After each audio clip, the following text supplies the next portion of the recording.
Welcome everyone. This is Mondan Raghavan. This video we are going to understand method overloading. So why do we need the method overloading and what are the different ways we can do the method overloading and what are the very significant points we need to understand in case of method overloading. Let's consider why do we need the method overloading.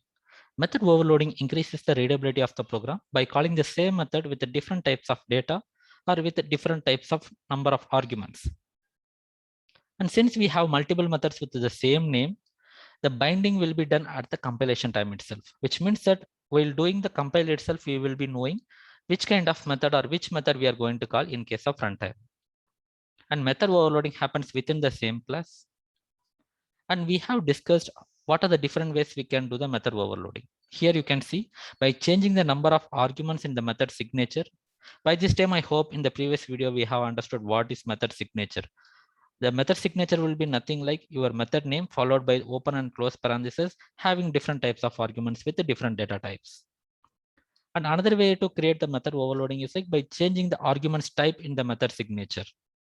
If you change the data type also, it will be making the method overloading. Even if you change the order also, it will be making the method overloading. And another note will be on the method overloading is method overloading has nothing to do with the return type.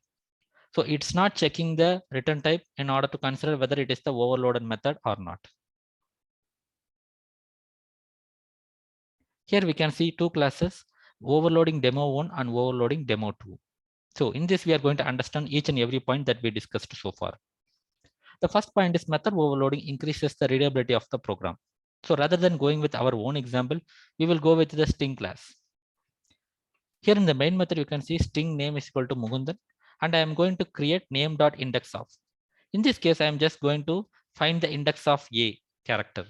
So in case if I send the type of character, it should be working. In case of if I send as a string also, it should be working. And another way, if I send the string value, which has to be searched for the index, and I am just mentioning also where it has to start, from which position it has to start the searching.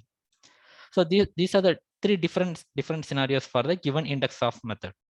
But if you consider, if you don't have the method overloading, you will be having the different names. For example, index of character, index of string character, or index of character or string followed by the, let's say, the index to be started for searching. So you need to have the different naming convention for the different methods. And it will be looking very cumbersome. And the user will be having a confusion on which method has to choose. But here you can see with the same name, we can have the different types of arguments or different number of arguments. So this way, user will be having a single name in her mind or in his mind, and he will be using or she will be using the same kind of method. So this is the reason we will be using the method overloading by increasing the readability of the program. For example, let's say if you just type the name.index,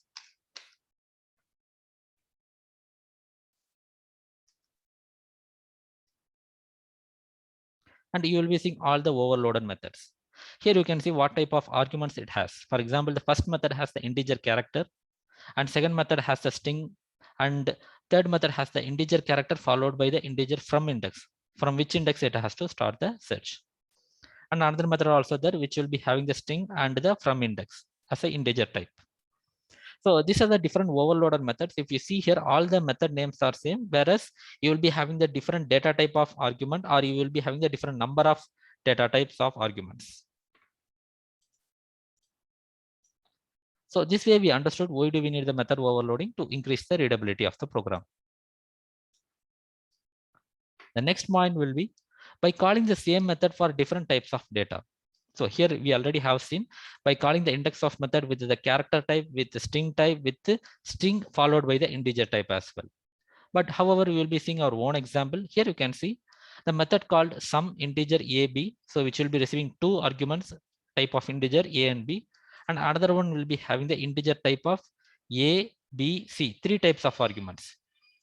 So this will be the same type with a different number of arguments, right? And if you see in the overloading demo 2, you will be seeing here integer A and B and another method with the same name float A and B. So in this way, we are having the same method, but having the different types of arguments. Here in overloading demo 1, we will be having the same method with having a different number of arguments. For example, here it has two arguments, here it has the three arguments. So let me execute this one and we will confirm this one. So just to call this difference of arguments, we will be creating the object for the overloading demo one with the object reference D1. And we are calling with the two arguments D1 sum, and we are calling D1 sum with the three arguments.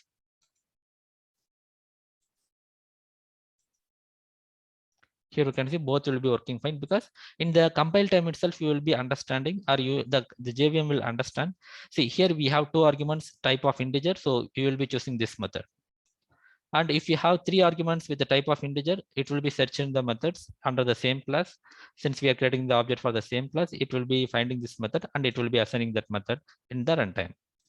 So in simple, in compile time will be the fixing point where which method you want to execute. And same for the overloading demo 2.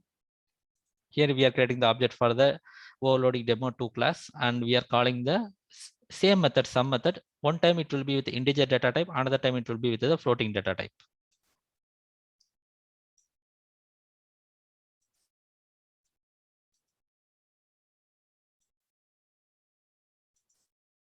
Here you can see the first one will be the result of integer, and second one will be the type of float. So 2.2, 3.9, we are just getting the float type of value 6.1, 000, and so on. So this way we can clearly understand, when you change the data type or when you change the number of arguments, you will be getting the overloading, but it happens in the same class. So just to differentiate the different concepts, we will be having the different classes, but however, this overloading happens in this class and this overloading happens in this class. Okay, fine. We have seen by changing, or let's say by changing the order also, we can achieve the overloading. For that, just to represent that one, you can see here, we will be having the show method. Here it will be age followed by the name, which will be integer and string. Here you will be having the same arguments, but order has been changed. For example, string name and integer age. If you call the method like this, you will be having a different call methods. For example, here you are passing the integer followed by the string, and second way you are calling the string followed by the integer. So it will be calling the different method. In the implementation, you can find it. Whenever you send the age as the first argument with integer type, you will be getting the first starting string value will be the age is the particular age that you passed. Whereas if you pass the string value of name at the first as argument, you will be having the return value which will be starting at name is and followed by the name which you passed. Okay, fine. Let's confirm this one. And you are passing the same type of data here. Here you can see, whenever you pass the age first with integer type, you will be calling this method. And whenever you pass the name as a string value in the first argument, then you will be calling this method, even though it has the different name. So this way we can understand, even we can achieve the method overloading by changing the order of the arguments as well. So method overloading has nothing to do with the return type. See, for example, here we will be having, let me create something here. Okay, so let me convert this into integer, or let's see, let me convert into double. And just run this and you will be having the output as well. Why? Because here you are seeing only the method signature, which will be considered the method name followed by the type of arguments inside your parenthesis. You are not considering the return type. Even if you consider here, let's see, here also if you consider like double, so even this will be working fine. Here you can see 5.0. So which means that we are not considering the return type for the method overloading. We are considering only the method signature to identify as the different methods for the method overloading. The first rule, it will be having the same name and it should be having the different types of arguments or different number of arguments or different order of the flow of arguments. So this way we have understood what is method overloading and why do we need the method overloading. If you don't have the method overloading, what would be the case? You will be having the different n number of methods. It will be okay to have in class, but in case if user wants to use it, he has to remember many number of methods, right? Rather than mentioning or rather than memorizing only the index of method, he or she has to remember all the methods for the different types of arguments. So this will be cumbersome for the end user or who will be the user for the given class. And we have seen, so what is method overloading, and we have seen when it will be having the deciding factor of the method choosing at the compilation time itself. And we have seen what are the different ways we can do the method overloading. And another point is method overloading happens within the same class. So this is all about method overloading. So thanks for watching and have a great day.